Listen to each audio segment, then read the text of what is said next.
In this video, we will take a deeper look at the Netvio Proxy Commands function. If you wish to use the power on and off or volume controls of Netvio Go with your displays, you will need to use Proxy Commands.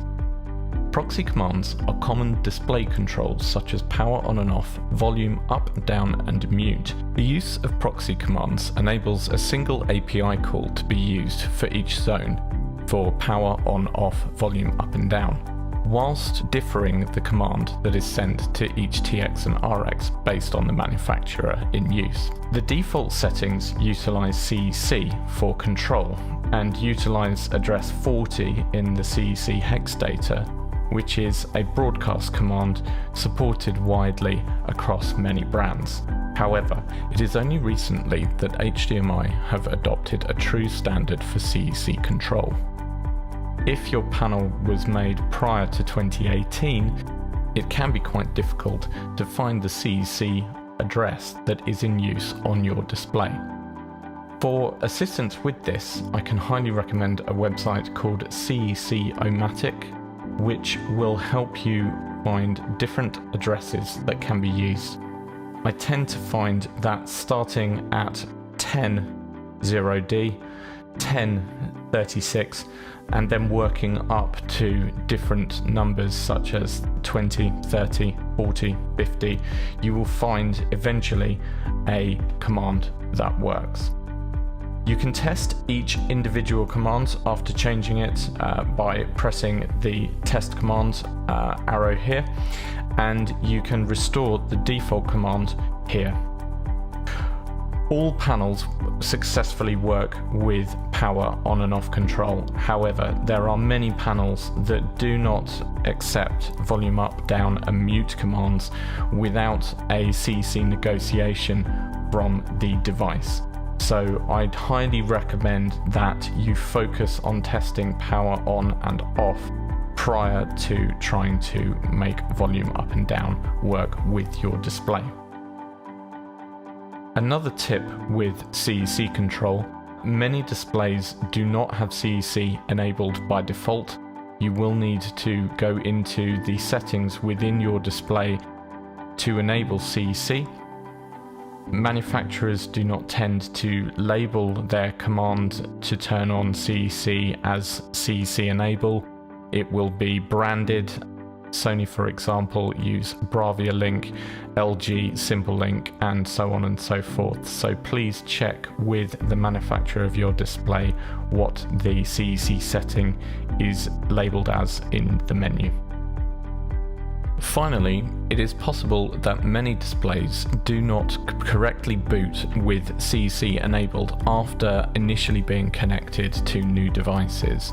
Also, if you are changing settings within your device, it is highly recommended to power down the display, not just into standby, but also by powering off the mains and leaving the display for upwards of a minute and rebooting the whole display in order to ensure that CEC properly negotiates. If you are using IR for control, you will need to connect an IR emitter to the output of the RX. We have many brands of IR code pre-configured within our database.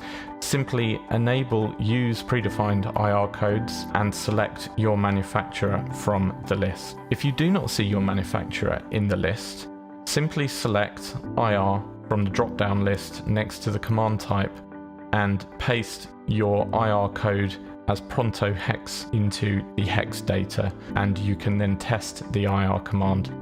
If you are finding that your codes are not working, please check the location of your emitter on your display. And also, I have found it can be easy to think that the pins have been fully pushed in to the transmit port on your HD-Base-T or AV over IP receiver. However, this is sometimes not the case, and if there is any bare metal on display with the IR connection, it is not pushed all the way in and you will not receive IR codes out from the emitter. Finally, if you are using RS-232 serial commands, We support both serial hex and serial ASCII command data. Please check with the API of your device that you are trying to control which format it needs. You will need to know the command structure in either hex or ASCII formats. They don't tend to mix them, it will be one or the other. You'll need to know the command type, and you will need to know any termination commands such as line feeds and carriage returns that need to be entered onto the end.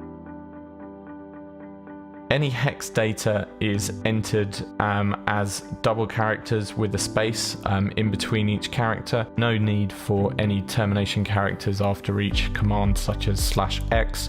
The Netvio software handles that for you. You just need to enter the data in the 2-digit format as shown here. You can then test your command or set your settings back to the default using the Restore Defaults button.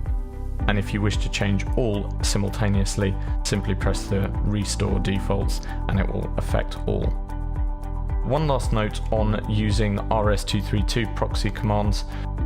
The baud rate for these commands is set in the serial settings, the RS-232 port settings in the serial menu up here, where you can change the baud rate for these commands to be issued. So if you are finding the commands are not working after you have entered the proxy commands, please come here where you can change different baud rates.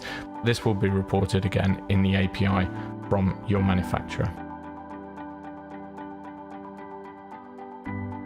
For any more assistance, please visit netvio.co.uk and contact the support team.